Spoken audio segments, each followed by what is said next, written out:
오늘 본문 오늘 31편의 말씀을 가지고 나의 영을 주의 손에 부탁하나이다 라는 제목을 가지고 말씀 증거하도록 하겠습니다. 제목을 함께 따라하겠습니다. 나의 영을 주의 손에 부탁하나이다. 오늘 시편 31편도 다윗의 시라고 소개되어져 있습니다. 시편 전체가 몇 편으로 되어 있죠?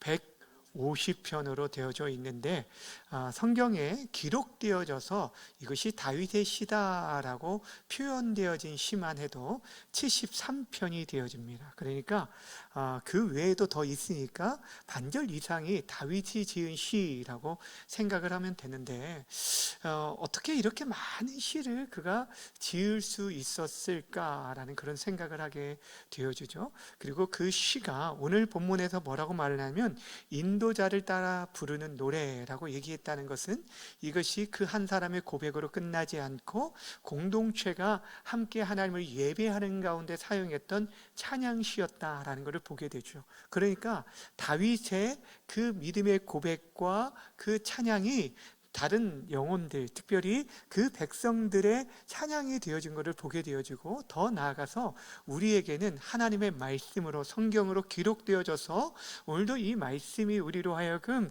이 고난당하고 어려움 당할 때 우리에게 힘과 위로가 되어진다라는 것입니다. 특별히 이 다윗이 이 시들을 지을 때 대부분의 상황들이 어떤 상황이었냐면 평탄한 때의 삶이 아니라 어떤 때요? 굉장히 곤고하고 힘든 그런 고난의 때에 지었다라는 것이요. 그런데 그 고난의 때를 그가 어떻게 믿음으로 반응했는지, 그리고 그 반응을 통하여서 하나님께서 그에게 응답하시는 것들을 통해서 여러분 그 자신뿐 아니라 그 뒤를 따르는 믿음의 후배들이, 믿음의 백성들이 그 고백을 따라서 함께 찬양하며 예배하게 되었다는 거예요. 하나님을 예배하는 자가 되었다는 거예요. 저와 여러분의 삶 속에서도 참 끊이지 않는 고난들이 있을 거예요. 각 가정마다 정말 이렇게 말 못하는 그런 사정과 아픔과 어려움들이 있을 수 있는데, 근데 그 어려움들 속에서 우리들이 어떻게 그 문제를 대하느냐, 우리 사랑하는 자녀들 앞에 어떤 모습으로 보이는가, 우리들이 직접 글을 남기고 시를 쓰지 못한다 할지라도 여러분들의 말의 고백들과 때로는 여러분들이 문자를 남기고 카톡으로 여러분들이 남기는 그 일들이 우리의 사랑하는 자녀들이 볼 때 믿음의 도전이 되어주고, 그 곤고한 때, 자신들이 만나는 그 어려움 때에 그들이 누구를 의지하면 누구 앞에 엎드리면 나아가야 할지를 깨닫게 되어진다면 그들 또한 우리와 함께 하나님을 찬양하게 될 날이 올 거라라는 것입니다. 바로 원하기는 오늘 시편의 시를 통하여서 우리가 우리의 삶 속에서 누구에게 피하고 또 어떻게 간구하면 나아갈지, 또 우리가 드려져야 할 고백이 무엇인지를 오늘 본문을 통해서도 또다시 한번 확인하면서 우리의 삶 속에서 계속되어지는 그 어려움 가운데서도 하나님을 향한 그 믿음이 흔들리지 않는 이 자리에 있는 우리 모든 성도님들 되어지기를 주님의 이름으로 축원합니다. 오늘 본문은 24절까지 되어져 있는데 크게 세 부분으로 나눌 수가 있습니다. 1절부터 8절, 그리고 9절부터 18절, 그리고 19절부터 24절로 이렇게 구분할 수 있는데, 이 세 가지는 어떻게 되냐면 주께 피하는 자의 간구가 먼저 나옵니다.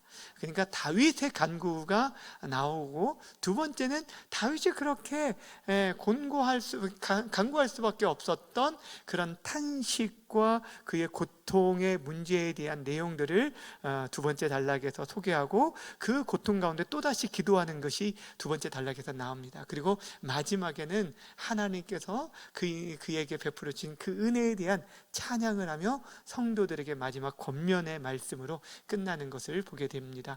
이 구절을 가지고 오늘 본문을 함께 나누도록 하는데, 이 다윗이 어떻게 기도를 시작했는지 1절 말씀 함께 읽겠습니다. 시작. 시작.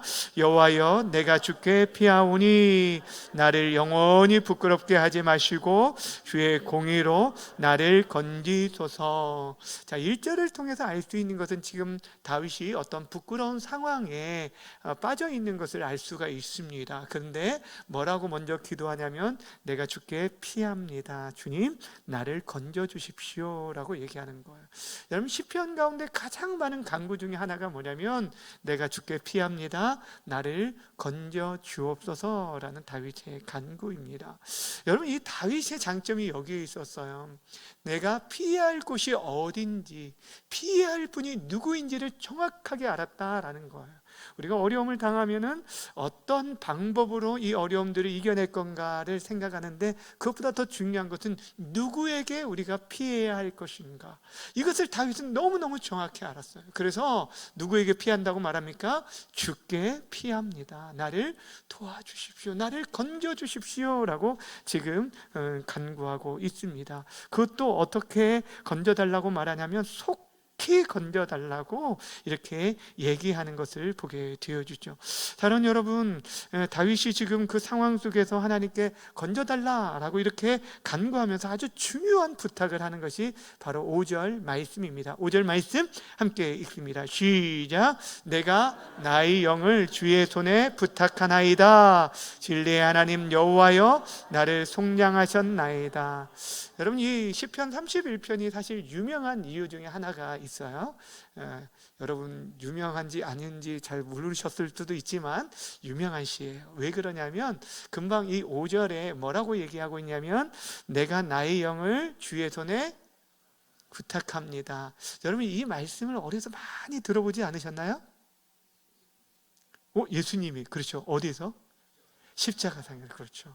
예수님이 십자가상에서 말씀하신 가상 7원의 마지막 말씀이 내 영혼을 주님께 부탁드립니다 라는 말씀이 바로 이 시편 31편 5절 말씀을 인용하신 거예요.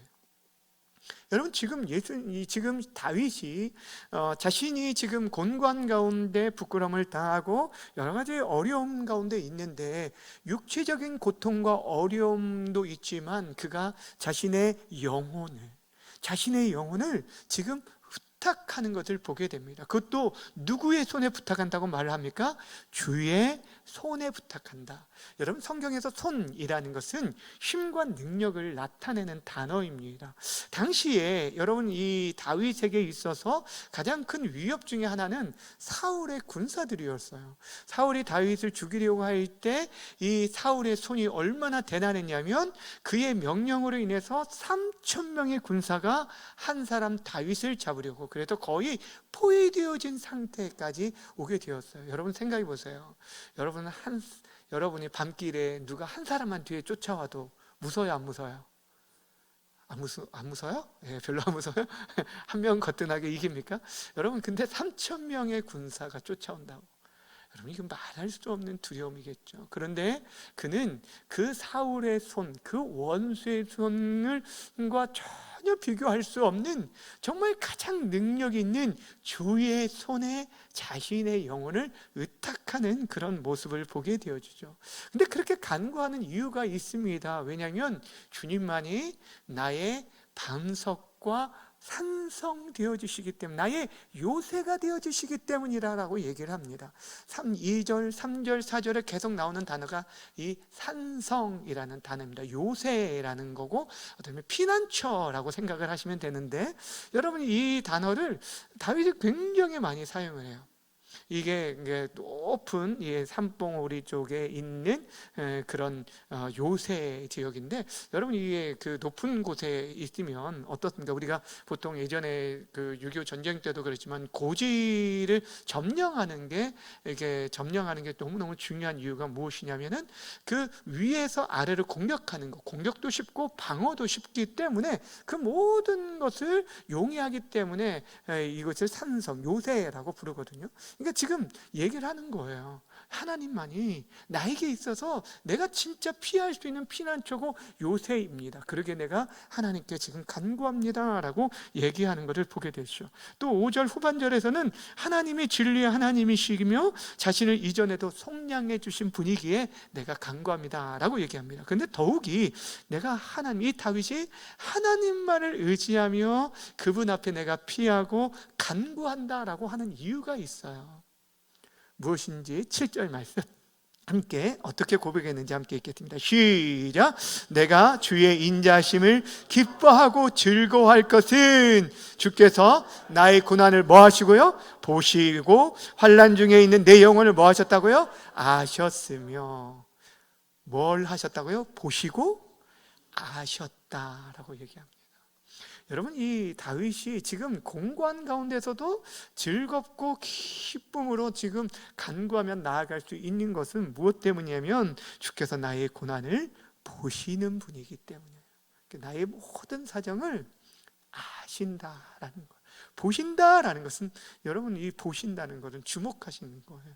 우리에게 있어서 관심을 가지시고 외면치 않으시고, 또한 우리의 그 상황들을, 우리의 영혼을, 고난 환난 중에 있는 우리의 영혼을 아신다라고 말씀해 주고 있어요.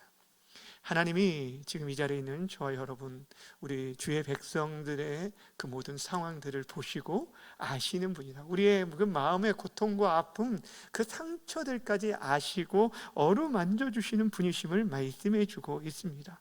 무엇보다 여호와만을 의지하며 간구하는 것은요, 오늘 본문에 원수의 손에 우리를 넘기지 않으시고요, 평탄한 곳으로 우리를 인도해 주시기 때문이라는 거예요. 여러분, 다윗이 사실 거의 포위를 당해서 이제 끝났구나라고 생각하는 상황이었어요. 그런데 지금 다윗이 그 원수의 손에 하나님께서 그를 넘기지 않으셨다라고 말하고 있어요. 지금 자기는 끝났다라고 생각했는데 하나님께서 자신을 그 원수의 손에 넘기지 않으셨다라는 것은 하나님께서 그 모든 상황을 주관해 주시고 그를 지켜주신 거예요. 여러분, 한 번은 어떤 일이 있었냐면, 다윗이 지금 어떤 곳에 있다라는 그 첩보를 사울이 듣고 나서 군대를 다 보내가지고 거의 포위를 딱 하게 되었어요. 이제 도간에 든 쥐가 된 거예요. 그러니 여러분, 어떻게 빠져나갈 수 있었습니까? 이게 다윗은 이제 끝났다라고 생각을 했어요. 그런데 어떻게 하나님께서 얼마나 기가 막힌 방법으로 나오게 하신지 아십니까? 여러분, 갑자기 블레셋의 침입으로 인해서, 지금 블레셋의 적군이, 지금 사울 왕이 다윗 한 사람 잡으려고 군대를 다 끌고 왔는데 누가 쳐들어왔다고요? 블레셋이 쳐들어왔어요. 그럼 여러분 어떻게 합니까? 왕이 지금 사울 왕 잡는 것, 다윗을 잡는 것보다 더 중요한 게, 지금 어떻게 보면 블레셋의 그 군사를 막아야 하기 때문에 결국에 돌아갈 수밖에 없는, 다 잡은 그 상태에서 돌아갈 수밖에 없게 하심으로 이 다윗을 피하게 하신 일이 있었어요. 하나님께서 그렇게 다윗의 인생을 이끌어 주셨다라고 말씀하고 있습니다. 전에 사랑하는 여러분, 우리가 피할 곳이 어디입니까? 여러분이 지금 어디에 피하고 계십니까? 우리의 몸과 마음과 영혼, 여러분은 누구의 손에 의탁하고 있습니까? 우리의 육신과 우리의 영혼 정말 안전하게 거할 수 있는 곳이 어디입니까? 여호와 하나님은요, 지금도 우리의 바위 되시며 우리의 구원의 산성이시기에 하나님께 피하는 자, 하나님께서 피하는 자, 하나님께 피하고 하나님의 건져주심을 구하는 자에게 은혜 베풀어 주심을 믿으시길 바랍니다. 오직 여호와 하나님만을 의지하고 그분께 간구해야 하는 것은, 여러분, 지금도 우리 하나님께서 저와 여러분의 모든 사정들을, 상황들을, 우리의 형편을 보시고 아시기 때문입니다. 그러게 하나님께 피함으로 인해서 그 하나님의 건져주심의 은혜를 경험할 수 있는 우리 모두가 되어지기를 주님의 이름으로 간절히 축원합니다. 두 번째 부분입니다. 첫 번째는 이 주께 피하는 자의 간구, 그의 기도가 무엇인지를 살펴보았어요. 자, 그러면 이제 두 번째는 이 다윗의 고통과 탄식에 대한 부분을 살펴볼 텐데, 당시 다윗이 겪었던 그 고통이 얼마나 심했는지, 그가 근심으로 인해서 몸과 마음이 완전히 무너진 것들을 보게 됩니다. 9절과 10절 말씀을 함께 읽겠습니다. 시작. 여호와여, 내가 고통 중에 있사오니 내게 은혜를 베푸소서. 내가 근심 때문에 눈과 영혼과 몸이 쇠하였나이다. 노하나이다. 내 일생을 슬픔으로 보내며 나의 연수를 탄식으로 보내며 내 기력이 나의 죄악 때문에 약하여지며 나의 뼈가 쇠하도소이다. 아멘. 지금 다윗이 그 근심으로 인해서 그의 눈과 영혼과 몸이 쇠약해졌다라고 얘기하고 있습니다. 자신의 일생이 슬픔이고 그의 연수가 지금 탄식으로 보내고 있고 그 기력이 완전히 쇠서 뼈가 흔들릴 수밖에 없는, 마디마디가 완전 녹아버릴 정도로, 그러니까 뼈가 녹는다라고 얘기하잖아요. 너무나 그 근심, 고통이 너무너무 심해 말할 수 없는 그런 고통 가운데 있었던 것을 보게 됩니다. 여러분, 이때의 상황을 공동번역을 보면 좀 더 실감이 나는데 제가 한번 읽어드릴게요. 한번 잘 들어보세요. 야훼여, 나를 불쌍히 여기소서. 괴롭습니다. 울다 지쳐 눈이 몽롱하고 목이 타며 애간장이 끊어집니다. 괴로워서 숨이 넘어갈 것 같고 한숨으로 세월을 보내고 있습니다. 더 견딜 수 없이 기운은 다 하였고 뼈 마디마디가 녹나이다라고 얘기하고 있어요. 여러분, 좀 더 여러분이 그 고통이 느껴지지 않습니까? 그 괴로움으로 숨이 쉬어지지 않고 넘어갈 것 같아서 지금 그 뼈가 흔들릴 수밖에 없는 고통과 탄식의 시간을 보내고 있다라고 얘기를 합니다. 그 고통이 어떠한지 12절에는 또 이렇게 얘기하고 있어요. 12절도 함께 읽습니다. 시작. 내가 잊어버린 바 되면 죽은 자를 마음에 두지 아니함 같고 깨진 그릇과 같으니이다. 여러분, 지금 자신이 형편이 깨진 그릇과 같고, 여러분, 깨진 그릇을 집에 잘 선반에 보관하는 사람은 없어요. 죽은 자를 마음에 두지 않는다. 죽은 자는 이미 떠나보낸 자이기 때문에 마음에서 떠나겠다는 거예요. 그러니까 그만큼 자신이 어떤 자가 됐다라고 얘기하면 한마디로 잃어버린 바 된 자다라고 얘기하고 있어요. 사람들에게 있어서는 존재의 의미가 없는 그런 아주 그런 자가 되었다는 거예요. 여러분, 사람이 참 힘들고 곤고하게 빠지는 것, 비참하게 느껴지는 때가 언제인 줄 아십니까?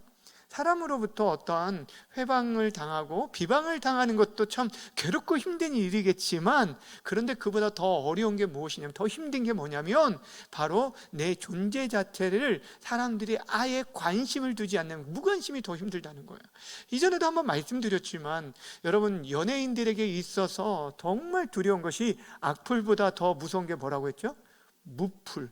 아무런 관심이 없는 거예요. 선플이든 악플이든 간에 이 악플도 관심이 있어야 사람들이 이런 비방을 한다라는 거예요. 그런데 악플을 달다가도 나중에 잘 그들이 오해했던 것들이 그 진위가 확인되어지면 오히려 그를 더 좋아하고, 이런, 그래서 그 회복되어진 일들도 있지만 아예 선플든 악플이든 없는 그런 무플, 무관심을 받을 때 자신의 존재의 의미가 없다라고 해서 삶을 그냥 저버리는 일들이 굉장히 많이 있어요. 그런 안타까운 일이 참 많다는 거예요. 근데 지금 다윗이 그런 공고함을 겪고 있었음을 우리에게 말해주고 있습니다. 다시 더 나아가 그뿐 아니었어요. 그는 지금 대적들에게 요기 당하고 이웃과 친구들이 돌아서고 그를 피하였다라고 얘기하고 있습니다. 여러분, 13절 한번 볼까요? 13절 시작. 내가 무리의 비방을 들음으로 사방의 두려움으로 감쌌나이다. 그들이 나를 치려고 함께 의논할 때에 내 생명을 빼앗기로 꾀하였나이다. 이제 궁극적으로 무엇이냐면, 자신이 지금 대적과 그리고 이웃들이 자신을 대적했는데 거기다 친구까지도 그를 비방하면서 자신을 피했는데, 궁극적으로 이들이 모여서 함께 의논하는데 무엇이냐면, 이 사람을 좀 연약하고 지금 어려움에 빠져 있는 사람을 건져줍시다가 아니라 어떻게 해요? 함께 모여서 야, 저 사람 제거하자, 이런 얘기를 했다라는 거예요. 그를 죽이려고, 그의 생명을 빼앗기로 결정하게 되어진 것을 보게 되어집니다. 여러분, 사람들이 자신을 죽이려고 꾀하게 되었다. 이 말을 들을 때 얼마나 무서울까요? 그 사람을 멸하려고 했다라는 것은 한두 사람이 아니라 그 무리들이 이 다윗을 무너뜨리려고 했다라는 말을 들을 때 얼마나 절망스러울까요? 여러분, 다윗이 더 이상 피할 수 없고 삶의 소망을 다 잃어버릴 수밖에 없는 그런 상황이었다라는 거죠. 지금 다윗이 지금 겪고 있는 삶을 말하는 것입니다. 그런데 그런 가운데서도 다윗이 선택한 것이 하나님께 향한 간구였다는 거예요.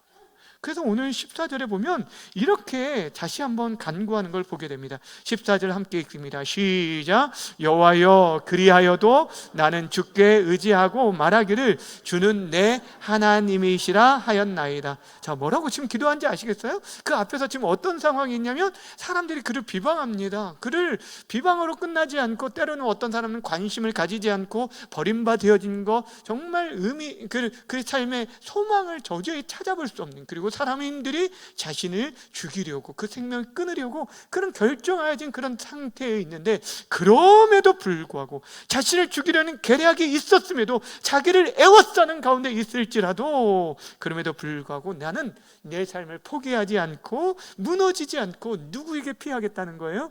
주님께 피하겠다는 거예요. 그러면서 주님께 간구한다는 거예요. 내가 주를 의지하겠습니다. 나는 주님만을 의지하겠습니다. 여전히 주님은, 사람들이 나를 외면해도 여전히 주님이 내 하나님이십니다 라고 고백하고 있어요. 이거 참 중요합니다. 하나님이 나의 하나님이 되어줄 때, 사방에서 우겨쌈을 당한다 할지라도 하나님 여전히 나의 하나님 되심을 믿을 때, 우리는 그 가운데서도 진짜 눈물과 탄식 가운데서도 하나님 여전히 나의 하나님 되어주심으로 인해서 우리가 눈을 들어 하늘을 향하여서 간구하게 되어진다라는 것이에요. 그러면서 이 다윗이 아주 멋진 고백을 합니다. 15절 말씀 함께 읽습니다. 시작. 나의 앞날이 주의 손에 있사오니 내 원수들과 나를 핍박하는 자들의 손에서 나를 건져 주소서. 아멘. 뭐라고 고백하냐면, 나의 앞날이 누구의 손에 있다고요? 누구의 손에 있다고요? 원수들의 손에 있는 게 아니에요. 당장 자신을 죽이려고 하는 그런 대적들의 손에 나는 끝났다 라고 얘기한 게 아니에요. 여러분, 우리의 말이 참 중요합니다. 우리가 우리의 입술 속에서 우리의 자녀들 앞에서 여러분들이 지금 어떤 말씀을 하고 있는지를 먼저 잘 들어보세요.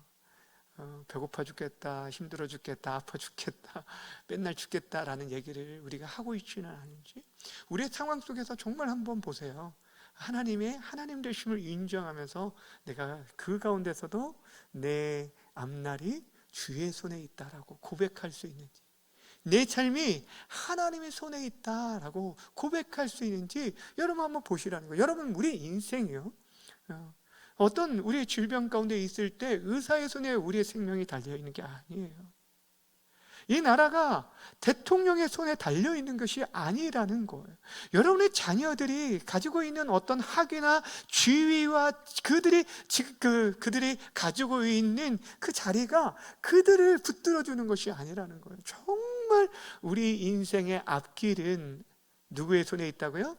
여호와의 손에 있다. 내 앞날이 여호와의 손에 있다. 여러분, 이것을 알기 때문에 지금 다윗은 주의 얼굴을 비춰주시고 주의 사랑으로 구원해 주시길 간구하는 거, 한마디로 주의 은혜를 베풀어 달라라고 얘기하고 있는 것입니다. 사랑하는 여러분, 그렇습니다.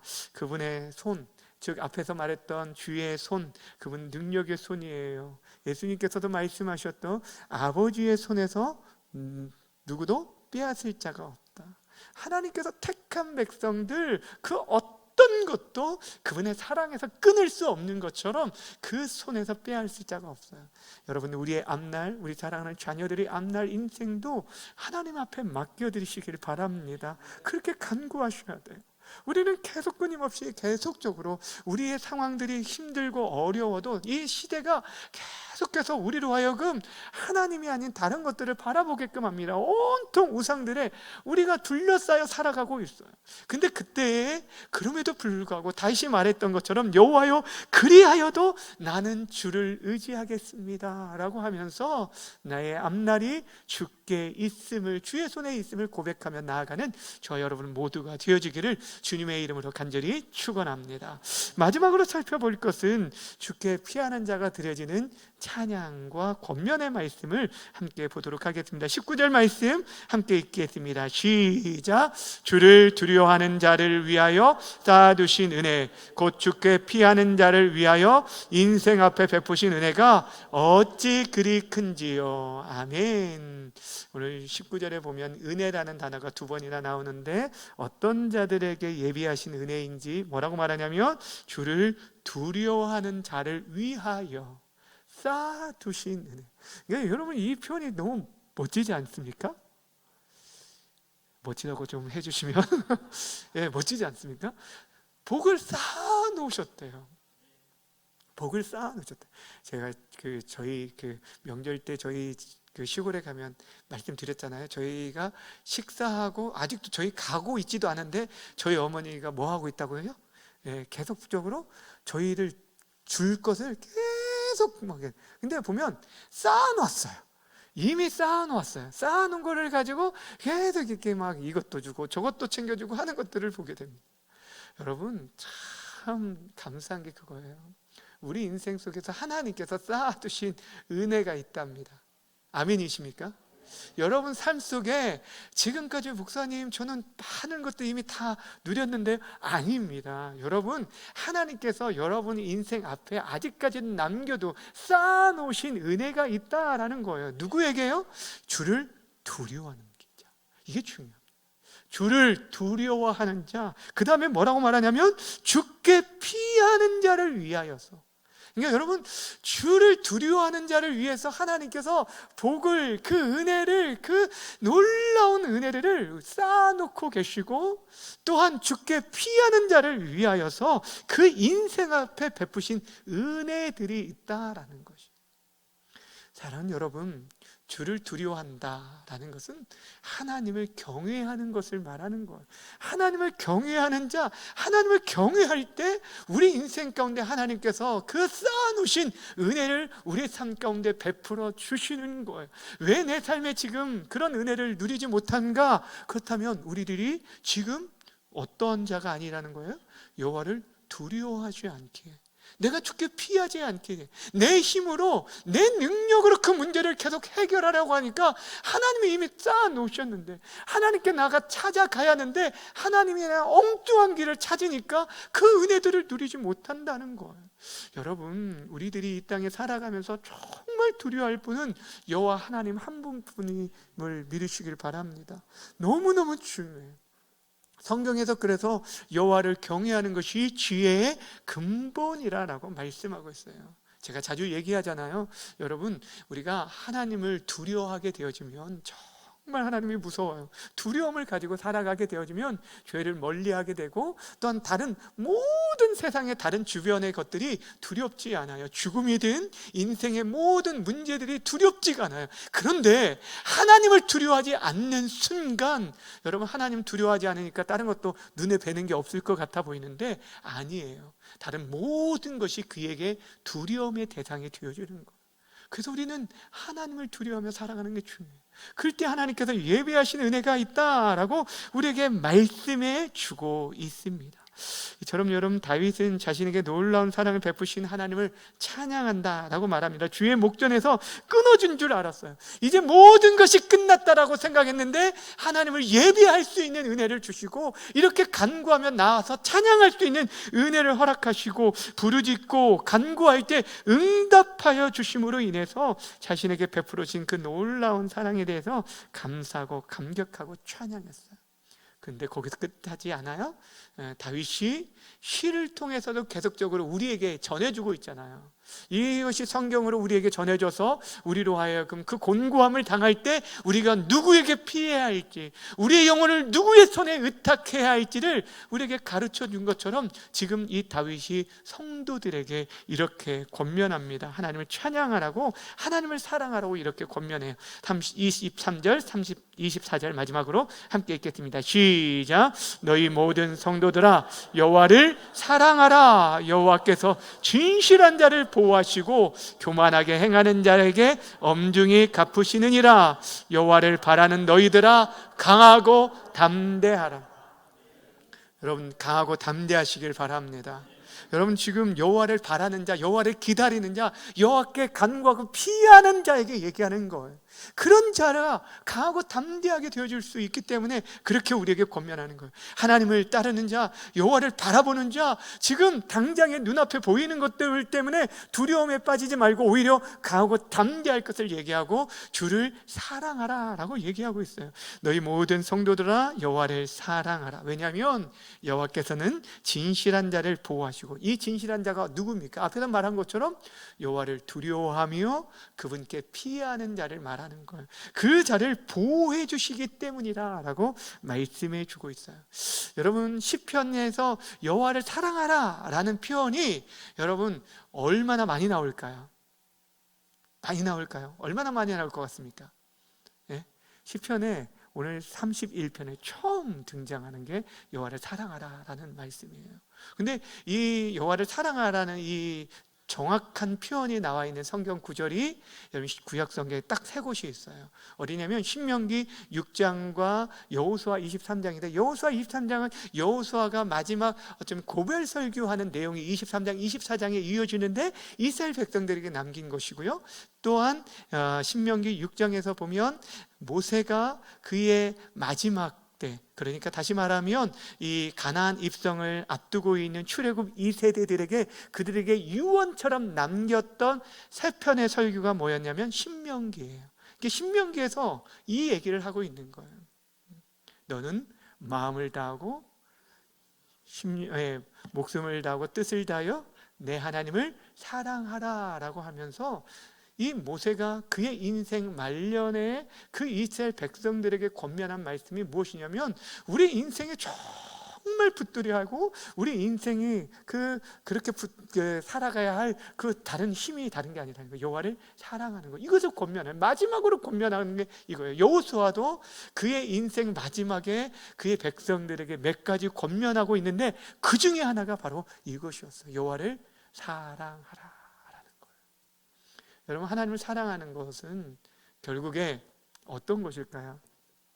하나님의 말씀을 쫓아 살아가는 것을 말하는 거예요. 하나님을 사랑한다는 것은 우리가 다른 걸 의지하지 않고 하나님께 피하며 나아가는 것을 말합니다. 극심한 고난과 고통 속에서 그의 근심으로 인해서 그의 몸과 영혼이 무너져 내릴 수밖에 없었는데, 사방으로 우겨쌈을 당하여서 이제 죽었다라고 생각했는데 다윗은 그 순간에도 내가 그럼에도 불구하고 여호와께 피하겠습니다, 여호와를 찾겠습니다, 여호와께 간구하겠습니다, 내 영혼을 주의 손에 의탁드립니다 라고 얘기했어요. 왜냐하면 내 인생의 앞날이 누구의 손에 달렸기에 해요? 주의 손에 달렸기 때문에 내가 그렇게 의탁한다라고 말하고 있는 것입니다. 주 안에 사랑하는 여러분, 여러분 지금 누구의 손에 피하고 있습니까? 여러분의 영혼을 누구의 손에 의탁하고 있습니까? 우리 주님께서 십자가 위에서 마지막 순간에 당신의 영혼을 하나님 앞에 의탁드렸던 것처럼 우리의 삶을 정말 여호와 하나님께 의탁드리며 이 간구를 우리가 드려줄 수 있기를 바랍니다. 때론 몸과 영혼이 쇠하여서 무너지는 자리에 있다라고 할지라도, 생명의 위협 가운데 도저히 일어날 소망이 없는 그런 상황 가운데서도 우리의 앞날이 주의 손에 있음을 믿기에 여전히 주를 의지하고 주님께 나아가시기를 바랍니다. 그리할 때 우리가 하나님을 두려워하며 그분께 피할 때 우리 인생을 위하여 쌓아두신 은혜, 변하지 않는 그 놀라운 은혜를 여러분 인생 가운데 베풀어 주실 것입니다. 그 은혜를 받아 누리며 살아가는 우리 모두가 되어지기를 주님의 이름으로 간절히 축원합니다.